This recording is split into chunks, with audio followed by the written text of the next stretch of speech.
Hey guys and gals, I'm Dead. I want to talk about the Activision Blizzard situation right now with the lawsuit. I'm going to also start off by saying I am not one of those guys, white knights for somebody, rah rah, shish boom bah, woman power, all this stuff. But I do believe in fair treatment and equality for everybody. And this is one of those times where that is not happening. If you don't know what's going on, Activision Blizzard is being sued by the state of California and by a branch of the government called the Department of Fair Employment and Housing, if I remember the name of it correctly. I've heard like 2 or 3 different things, and I've just been reading from 2 or 3 different sources, trying to sort of get this together and give my piece on it.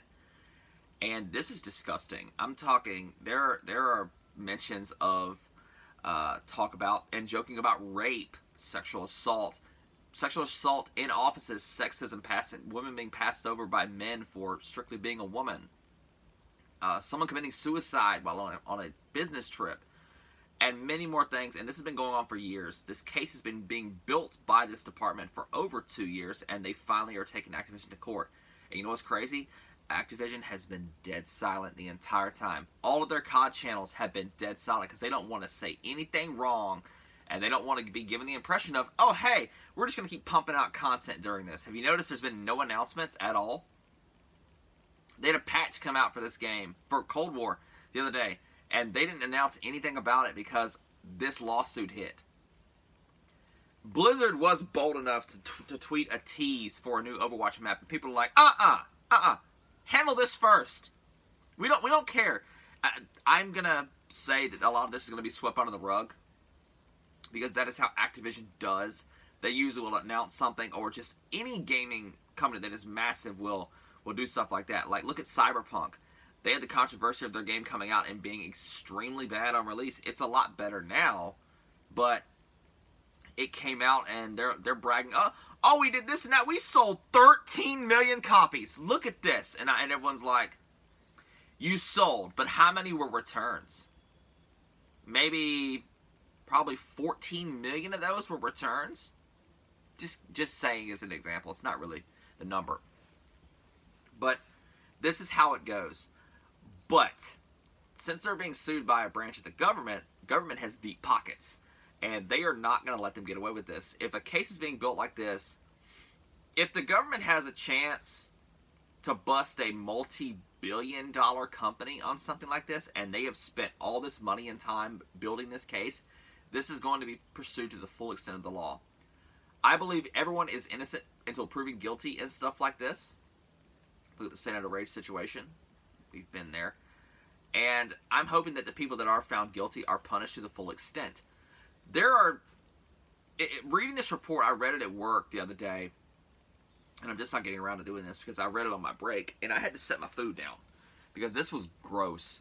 There was talks of a woman committing suicide on a business trip, and the supervisor that she had been sleeping with brought a butt plug and lubricant on the trip and was hoping to use it on her, and she committed suicide because of all the sexual harassment. There are talks of women being passed over by men, even if they're more qualified or just better at the job in general, because they're women. They were being passed over for men in their place. They were being denied raises, promotions, just positions in general for anything because they were women.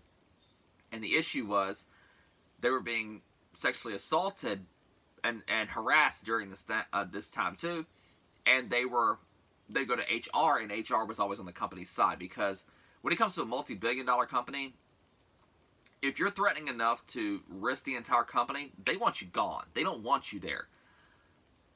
Never trust HR at big corporations like that. I worked for 3 companies in my life, and I'm at the 3rd company I'm at right now. The 2 before this had issues with HR. And at the first company I was at, I'll just say it was at a Cracker Barrel. I worked there for just 1 day shy of 6 years. And I couldn't trust my HR people with anything because they were that tight with the managers. If I ever had an issue with a manager, I'd say, hey, I'm having this issue. How do I approach the situation? I just want to be respectful. How do I handle this? And then I'd hear the manager, Austin, come in the office. So I heard you were talking. You had some issues with me. Yeah, I did. And that was supposed to be private information. Any information you tell to corporate, especially like in a HR situation like that, is supposed to be private, privileged information. Happened at my last job. That's why I'm no longer there. And stuff like this would happen. They would immediately put these women on lists to be blacklisted from the company, fired, demoted, moved to other departments to drive them out of the company. That's sort of the corporate equivalent. At companies that are hourly, they basically cut your hours down so far that you're forced to find another job. At places like this, they basically force you into an area you can't work and aren't familiar with to try to drive you out to find another job. That way they can say that you quit instead of, oh no, we didn't fire them. They quit on their own volition. It's like that. But back on this lawsuit, this is one of the grossest things I've read in a long time. There's talks of guys coming into work absolutely blasted, sitting around all day playing Call of Duty, not doing their job, shirking their responsibility off on women. Even if it was just they were shirking it off on one of the newer employees, it's still not right. Them being a woman doesn't make it any different. It's the fact that it's happening. And one of the old guys from God, was it from Activision or Blizzard? I forgot who it was, but he's like, I failed women, and I'm like, a little late, bud. A little late on that. All the higher-ups that are involved in this need to be either demoted or just fired in general, and they need to pay financial whatever to the women that were involved. If they need 10 years of therapy paid for, pay for that 10 years of therapy, and then pay them afterwards for their pain and suffering. And I'm not saying that was all the guys at these companies, because not every company's like that. I guarantee there's some guys that were just looking like, man, I can't believe you guys are doing that. I can't believe this is happening. But the problem with that is, one bad apple kind of ruins the whole bunch in a situation like that.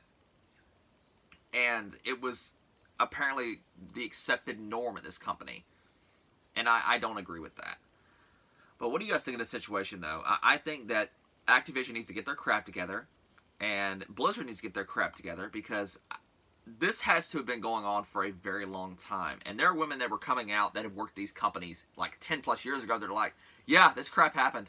This was constant. And the fact, too, that these are two of the biggest gaming companies in the world makes it all the more worse, because we're like, this is... A lot of money was thrown around to keep this under wraps. And I'm not going to say, oh, go delete all your Activision games, do this, do that. They've got your money. Once you bought the game, just play the freaking game. One or two people losing lost play time isn't going to help. But if you do feel the need to vote with your wallet and your time, vote with your wallet and your time. I'm still going to play their games. The ones that I have. I'm not buying the new COD until this gets fixed, because, well, I don't want another World War II COD, for one. And two, I don't want to support this company right now, knowing this news has come out about them. But there are people on World of Warcraft that are actually hosting sit-ins, which means they're basically just sitting there filling up a server and doing nothing. Entire towns are at a standstill. They've canceled their subscription now, and I'm like, for an MMO, empty the servers. There are more than enough casual players playing these games, considering most people are playing Warzone anyway. It wouldn't make a difference, and World of Warcraft's on its way out the door anyway. I mean, it's being killed by pretty much everything else, so empty their servers. That's how you fight that. There are only a few Activision YouTubers, and I'm saying Activision because that have came out and talked about this. Prestigious Key is one of them, and he is sponsored by Call of Duty and Activision. And he's like, yeah, this lawsuit's disgusting. That's pretty much that. I'm glad to see the COD community is actually sort of rallying, but a lot of guys, they aren't going to say a word because that's their bread and butter. And God forbid a pro says something about this. But that's it for now, guys. If you enjoyed this, a like and a sub is always appreciated. Do anything you can to support these people. If they're actually telling their story on Twitter, drop it a like, retweet it, get the news out there, spread it like wildfire, and just hope that change happens, because this is really disgusting. But that's it for now, guys. I will see y'all later. Peace.